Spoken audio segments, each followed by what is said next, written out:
We have patients coming in with heart attacks, strokes, infections, and they all need an IV in order to get life-saving medications. So in patients with poor venous access, when we can't actually visualize the veins, it's very difficult to place an IV. Patients often have unnecessary sticks because we're often having to try to get an IV. It takes us 3, 4, 5 attempts. So it was often frustrating for me as a physician to not be able to obtain an IV, and I would have to put an essential line in a patient when that patient really didn't need one.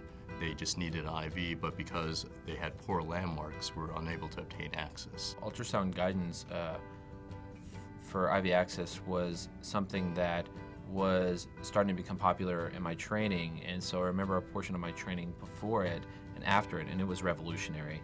Ultrasound allows us to see veins that are invisible to the human eye, and allows us to know where to place an IV, so that way we can reduce the number of sticks and complications. It's very obvious that it is something that should be done, and definitely increases the likelihood that we're going to be able to get an IV in a patient.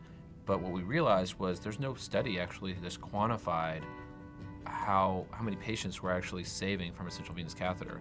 So we conducted a study at our institution looking to see if, when we place peripheral IVs under ultrasound guidance, to see if that will reduce the number of central lines that we place.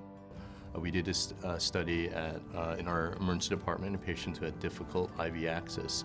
We actually found that in 85 out of 100 cases that using an ultrasound prevented a central venous line in those patients. When we did the follow-up period, we followed the group of patients that had ultrasound-guided peripheral IVs placed and successfully and never needed a central catheter. And there were 0 complications in that group. And the patients that ended up having to get a central venous catheter, there was one patient that did end up having a catheter-related bloodstream infection.